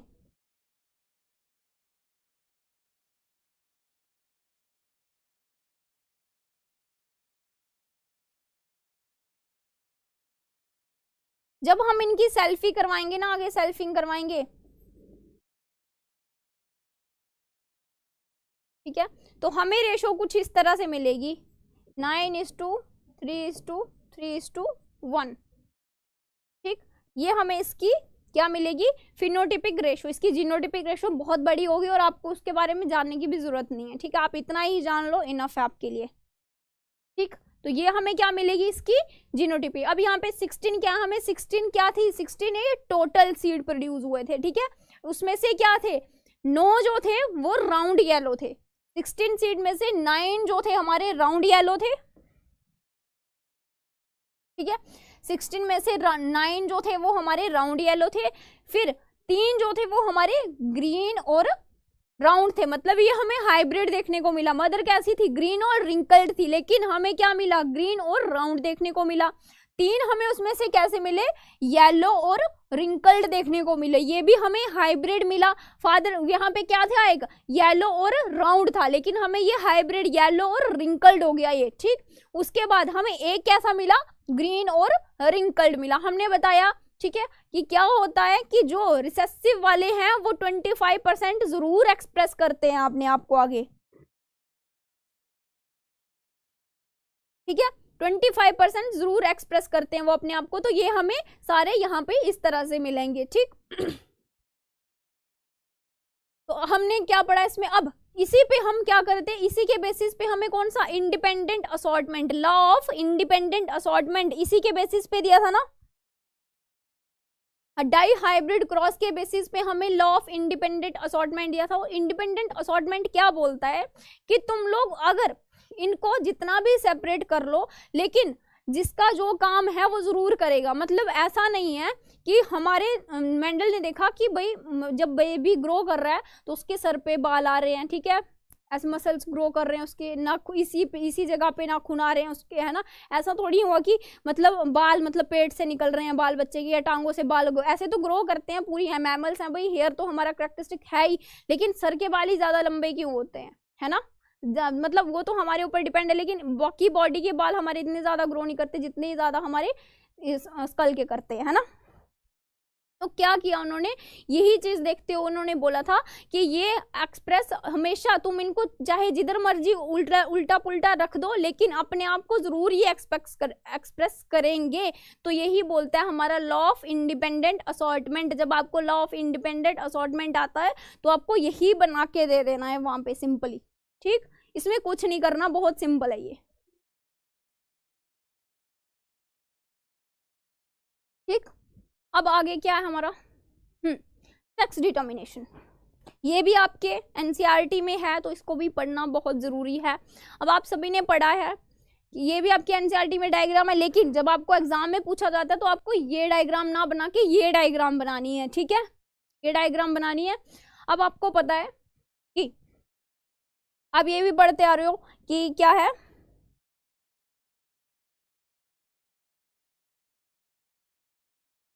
आप ये चीज भी पढ़ते आ रहे हो कि जो हमारे टॉल प्लांट है वो टी, ठीक है, और शॉर्ट फॉर्म को शॉर्ट जो हमारा प्लांट था उसको स्मॉल टी। तो मतलब ये क्या थे, ये गैमेट्स थे एक टाइप के, ठीक है, उनको हम ऐसे रिप्रेजेंट कर रहे थे। उसी तरह ह्यूमन में क्या होता है कि हमने पढ़ा है कि कितने 46 क्रोमोसोम्स होते हैं। सिंगल की बात कर रही हूँ, 46 सिंगल क्रोमोसोम हो गया। अगर उनको पेयर में बात करें तो 23 पेयर ऑफ क्रोमोसोम्स होते हैं। उसमें से क्या होता है कि 22 जो होते हैं वो हमारे ऑटोसोम्स होते हैं, जो कि जो 22 होते हैं वो मेल और फीमेल में एक जैसे होते हैं। ये चीज याद रहे, 22 जो होते हैं ऑटोसोम्स वो मेल और फीमेल में एक जैसे होते हैं, लेकिन जो 23rd वाला है ना हमारा, वो अलग होता है मेल और फीमेल में, और वही क्या करता है, सेक्स डिटरमाइन करता है कि बेबी जो है वो गर्ल होगी या बॉय होगा। अब अगर आपके घर में आपने किसी को देखा होगा कि प्रेग्नेंट वुमेन है, तो अगर वो अल्ट्रासाउंड करवाने जाती है तो वहां पे क्या होता है कि 22 क्रोमोसोम वो दिखा देंगे, लेकिन 23rd वाला जो है वो नहीं दिखाएंगे। क्यों? क्योंकि वो गवर्नमेंट ने बैन करके रखा है। क्योंकि वहां पे क्या होता था कि अगर मोस्टली ये चीज होती थी ना कि अगर लड़की है पेट में तो उसको अबॉर्ट करवा दो, है ना, तो इसलिए वो चीज बैन हो गई है। तो डॉक्टर भी क्या करते हैं, सिर्फ हमें 22 क्या है क्रोमोसोम दिखाते हैं कि हाँ भाई ये नॉर्मल है, ठीक है, उसमें नॉर्मल देखने को आ जाता है। अगर कहीं भी अब नॉर्मेलिटी मिलती है तो वो कैरियोटाइप में शो हो जाती है। कैरियोटाइप मतलब कि पर्सनल क्रोमोसोम, ठीक है, पिक्चर ऑफ पर्सनल क्रोमोसोम, ये इसकी डेफिनेशन होगी कि एक एक क्रोमोसोम के बारे में बता देंगे उसमें,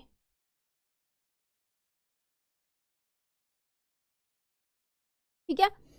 तो उसमें क्या होगा, The mechanism of determine the sex of an individual is known as sex determination। इसी को हम जो भी प्रोसेस है, जो भी मैकेनिज्म है सेक्स को डिटरमाइन करने का, उसको हम सेक्स डिटर्मिनेशन बोलते हैं। देन उसके बाद in some organism environmental factor such as temperature determine the sex of organism. बिल्कुल सही। कुछ ऑर्गेनिज्म में क्या होता है कि जो इन्वायरमेंट होगा ना, वहाँ का जो टेम्परेचर होगा, उनको क्या बोलते हैं, हर्मोफ्रोडाइट। हमारे इसमें क्या आते हैं, स्नेल्स आती हैं, ठीक है। स्नेल्स का तो भाई अलग ही है, जब उनका मन करेगा वो मेल हो जाएंगे, जब उनका मन करेगा वो फीमेल हो जाएंगे। टर्टल, ठीक है, ये सब जो है ये हमारे हर्मोफ्रोडाइट होते हैं, ठीक है। इनका जो टेम्परेचर और वहाँ का जो इन्वायरमेंट है वो डिसाइड करेगा कि ये मेल होगा या ये फीमेल होगा, ठीक है। या अपनी मर्जी से भी डिसाइड कर लेते हैं वो। हाँ जी, बेबी गर्ल किल्ड, ठीक है। तो ये चीज भी आपको लिखनी है, थोड़ा इफेक्टिव लगता है कि हाँ भाई बच्चे को नॉलेज है। नहीं तो अगर तुम लोग सिर्फ जितना सा पूछा मतलब उसको भी बहुत ज्यादा शॉर्ट करके लिख देते हो तो वो चीज अच्छी नहीं होती। देन उसके बाद each human cell contain 23 pair, ये चीज हमने पढ़ ली, ठीक है। उसमें से क्या होता है, 22 हमारे ऑटोसोम्स हैं और 23rd वाला वो हमारा सेक्स क्रोमोसोम कहलाता है, ठीक है। 23rd वाला हमारा क्या कहलाएगा, सेक्स क्रोमोसोम। और यही बताता है कि लड़का जो बच्चा जो है वो लड़का होगा, बेबी गर्ल होगी या बेबी बॉय होगा, ठीक। देन उसके बाद the last pair of that is that of the sex chromosome. मतलब लास्ट पेयर जो 23rd वाला जो होगा वो हमारा कहलाएगा sex chromosome. Determine the sex of the individual, ठीक है। वही क्या करेगा, डिटरमाइन करेगा कि यहाँ पे लड़की जो है वो मेल है या मतलब चाइल्ड जो है वो मेल है या फीमेल है। अब आपको पता है कि मेल जो है वो गैमेट प्रोड्यूस करेगा, उसमें 2 पाए जाते हैं, कौन कौन से, एक्स वाई। और फीमेल जो है वो होमोजाइगस होती है, मतलब कि उसमें सिमिलर टाइप के ही गैमेट्स होंगे, एक्स एक्स, तो उसमें उसकी कोई गलती नहीं है, वो तो हमेशा एक्स एक्स ही प्रोड्यूस करेगी फीमेल। लेकिन मेल के पास क्या होता है, एक्स और वाई होते हैं, ठीक है। तो तो जब ये आपस में फ्यूज करेंगे, आपको बताया कि उसमें क्या होता है कि हम जब गैमेट्स लेंगे तो एक एक गैमेट्स आता है, हाफ हाफ आता है ना दोनों, एक मदर से एक फादर से। तो अब मेल पे डिपेंड करता है कि अगर वो उसने एक्स दे दिया तो पता है कि भाई मेल तो हमेशा एक्स एक्स ही देगी, ठीक है। बट अगर मेल ने भी एक्स दे दिया तो वो क्या होगा, वो बेबी गर्ल हो जाएगी। बट अगर मेल ने वाई दिया तो क्या हो जाएगी, एक्स वाई हो गया। एक्स में फीमेल से तो हमेशा एक्स ही आएगा, और मेल से अगर वाई चला गया तो हमारा क्या होगा, बेबी बॉय होगा, ठीक। हाँ जी, autosomes, the male have the female have X chromosomes, ठीक है, एक्स क्रोमोसोम्स होते हैं फीमेल में, ठीक। And their cells will while male have X and one is Y, ठीक है। मतलब मेल के पास, फीमेल्स के पास हमेशा एक्स एक्स होंगे, हमेशा एक्स एक्स देगी, लेकिन मेल के पास एक्स और वाई होगा। जब ये गैमेट्स प्रोड्यूस करेंगे तो एक एक ही तो देंगे, एक ये देगी, और इस पे ऊपर डिपेंड करता है भाई ये अपना एक्स देगा या फिर वाई देगा। अगर इसने वाई दिया तो भाई आगे हो जाएगा, हाँ अगर इसने वाई दिया, ठीक, तो यहाँ पे हो जाएगा एक्स वाई और बच्चा हो गया हमारा बॉय। लेकिन इसने अगर एक्स दिया तो ये तो हमेशा एक्स ही देगी ना, तो इसमें अगर एक्स एक्स दिया, एक्स वाई, अगर इसने भी क्या किया, ये तो हमेशा एक्स देगी, ठीक है, ये हमेशा एक्स ही देगी। लेकिन इसने भी अगर एक्स दे दिया तो ये एक्स एक्स हो जाएगा, तो बेबी क्या होगा, फीमेल। तो इसलिए कभी भी फीमेल रिस्पॉन्सिबल नहीं होती।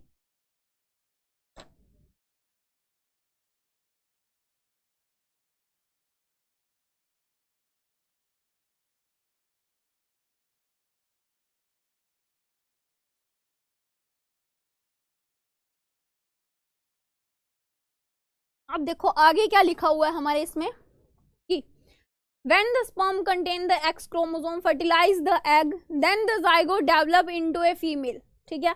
मतलब कि मेल ने जब एक्स क्रोमोसोम दिया तो फीमेल तो एक्स ही देगी, तो जाइगोट क्या होगा हमारा, डेवलप कर जाएगा किसमें, फीमेल में, ठीक है। जाइगोट से एम्ब्रियो बनता है, आप डेवलपमेंट बायोलॉजी में पढ़ोगे जब हायर क्लासेस में जाओगे, यहाँ पे आपको इतना पता नहीं करने की जरूरत नहीं है। यहाँ पे आप सिंपल इतना समझ लो, ये हमारा स्पर्म है और ये हमारा एग है, ठीक। ये जब फ्यूज करेंगे तो ये बनाएंगे हमारे जाइगोट, ठीक है। फर्टिलाइजेशन होगी यहाँ पे, फर्टिलाइजेशन, ठीक है, फर्टिलाइजेशन, ठीक है। तो ये हमारा जाइगोट, और ये एक सिंगल सेल कहलाता है, ह्यूमन बॉडी का सिंगल सेल हमारा जाइगोट कहलाता है। ये चीज हो गई। देन उसके बाद हमारा आगे क्या है,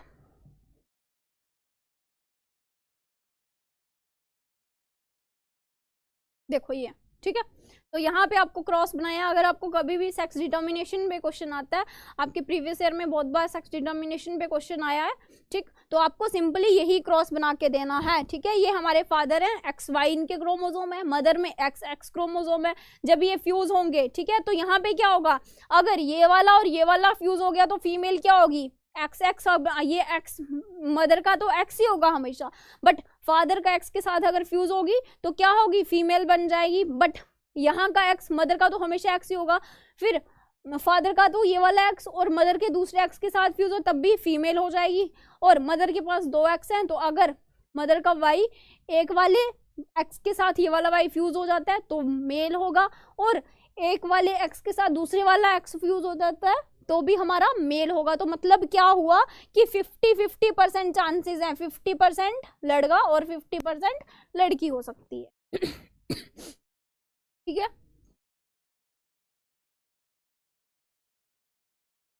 यहाँ पे दे रखा है zygote formed after fusion of gametes, मतलब जब गैमेट्स फ्यूज हो जाएंगे उसके बाद ही हमारा जाइगोट बनता है, ठीक। सो आज की क्लास के लिए हाँ इतना ही। अगर क्लास अच्छी लगी हो तो सब्सक्राइब और लाइक किए बिना बिल्कुल नहीं जाना है, ठीक। और मिलते हैं हम अगली क्लास में। चलिए आज के सेशन के लिए इतना ही, बाय बाय।